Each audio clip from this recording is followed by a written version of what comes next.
हाल ही में हिंदू धर्म के दो प्रमुख संतों चित्रकूट के जगत गुरु श्री राम भद्राचार्य जी और वृंदावन के संत प्रेमानंद महाराज जी के बीच एक विवाद ने धार्मिक और सामाजिक मंचों पर तीव्र चर्चा को जन्म दिया है। जगत गुरु राम भद्राचार्य जी ने एक टेलीविजन साक्षात्कार में प्रेमानंद महाराज जी को चमत्कारी संत मानने से इनकार करते हुए उन्हें चुनौती दे डाली कि वे उनके सामने संस्कृत का एक अक्षर बोलकर या उनके द्वारा बोले गए संस्कृत का एक श्लोक भी या उसका अर्थ समझाकर दिखाए।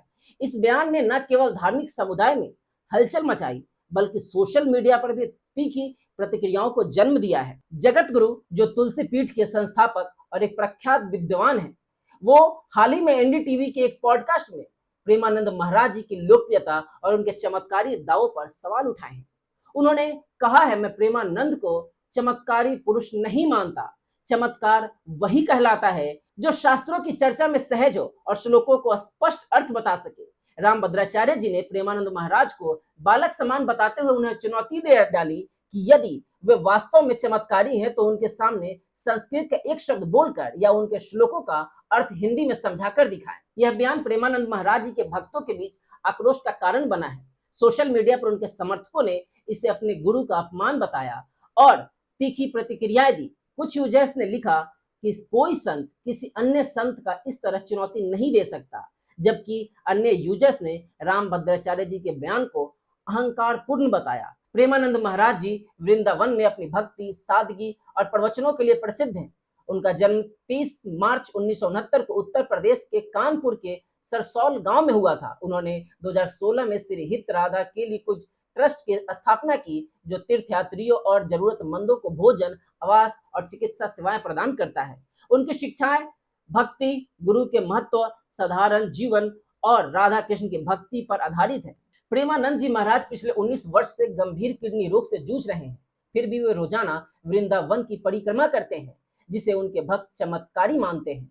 उनके सत्संग में कई बड़े सेलिब्रिटी जैसे विराट कोहली, अनुष्का शर्मा और राज कुंद्रा शामिल हो चुके हैं। राज कुंद्रा का एक वीडियो बहुत सोशल मीडिया पर तेजी से वायरल हो रहा था, जिसमें राज कुंद्रा ने बाबा को अपना किडनी दान करने की पेशकश की थी, जिसे कुछ लोगों ने पब्लिसिटी स्टंट बताया था।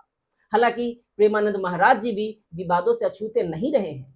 हाल ही में उनके एक बयान जिसमें उन्होंने कहा था कि 100 में से 2-4 लड़कियां ही पवित्र बची हैं, बाकी सब बॉयफ्रेंड गर्लफ्रेंड के चक्कर में पड़ी हैं। जो 4 लड़कों से मिल चुकी वो सच्ची वो बनेगी। इस बयान को कुछ लोगों ने महिला विरोधी माना, जबकि उनके समर्थकों ने तर्क दिया कि यह टिप्पणी पुरुष और महिलाएं दोनों के लिए लागू थी। बाबा जी का कहना, इसमें कोई सिर्फ एक पार्टिकुलर पर्सन को टारगेट करना नहीं था, बल्कि वो मेल और फीमेल दोनों के लिए था। जगत गुरु राम भद्राचार्य जी ने 4 विश्वविद्यालय से डॉक्टरेट की उपाधि प्राप्त है और जो 80 से अधिक पुस्तकें लिख चुके हैं। एक प्रख्यात विद्वान और सनातन धर्म के प्रचारक हैं। जन्म से नेत्रहीन होने के बावजूद उनकी बहुमुखी प्रतिभा और शास्त्रीय ज्ञान ने उन्हें धार्मिक जगत में विशेष स्थान दिलाया है। वे उनके बेबाक बयानों के लिए भी जाने जाते हैं। वे अक्सर अपने दिए हुए बयानों से विवाद को जन्म देते हैं। उदाहरण के लिए राम भद्राचार्य जी ने अरोड़ा नामक एक युवक कथावाचक को मूर्ख कहकर उनकी आलोचना की थी, जब अरोड़ा ने दावा किया था कि वे भगवान श्री कृष्ण के साथ पढ़े हैं। इसके अलावा उन्होंने बाबा साहब अम्बेडकर के बारे में यह कहकर विवाद को खड़ा कर दिया था कि उन्हें संस्कृत का ज्ञान नहीं था, जिसे बाद में गलत साबित किया गया, क्योंकि अम्बेडकर साहब को 9 भाषाओं का ज्ञान था, जिसमें संस्कृत भी शामिल थी। राम भद्राचार्य का प्रेमानंद महाराज को लेकर दिया गया बयान एक गहरे दार्शनिक प्रश्न को उठाता है। क्या चमत्कार का आधार शास्त्रीय ज्ञान होना चाहिए या भक्ति और सादगी ही पर्याप्त है? राम भद्राचार्य का मानना है कि सच्चा चमत्कार वही है जो शास्त्रों की गहरी समझ और संस्कृत के ज्ञान पर आधारित है।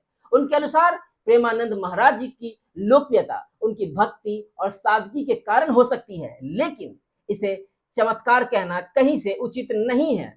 दूसरी ओर प्रेमानंद महाराज जी के समर्थकों का तर्क है कि भक्ति और आचरण ही किसी संत का असली पहचान है। वे कहते हैं कि प्रेमानंद महाराज अपनी बीमारी के बावजूद रोजाना परिक्रमा करते हैं और लोगों को धार्मिक मार्ग पर चलने के लिए प्रेरित करते हैं, जो अपने आप में एक चमत्कार है। उनके भक्तों का कहना है कि शास्त्रीय ज्ञान से अधिक महत्वपूर्ण आचरण और आस्था है।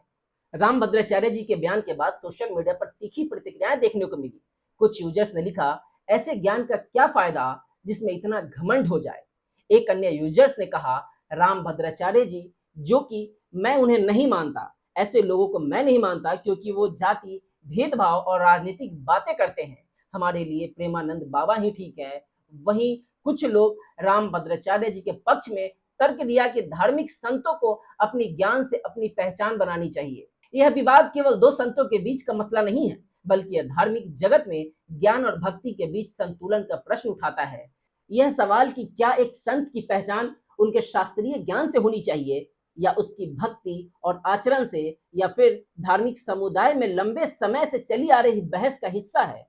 इस विवाद ने यह भी दर्शाया सोशल मीडिया के युग में किसी भी बयान का प्रभाव तुरंत और व्यापक हो सकता है। प्रेमानंद महाराज की प्रतिक्रिया अभी तक सामने नहीं आई है, लेकिन यह देखना दिलचस्प होगा कि क्या उसे चुनौती का जवाब कैसे देते हैं। रामभद्राचार्य के सामने संस्कृत श्लोकों का अर्थ समझाकर अपनी विद्वता सिद्ध करेंगे या अपनी भक्ति और सादगी के मार्ग पर बने रहेंगे। अभी के लिए बस इतना ही। जल्द मिलेंगे अगले वीडियो में। तब तक के लिए आप सभी का धन्यवाद।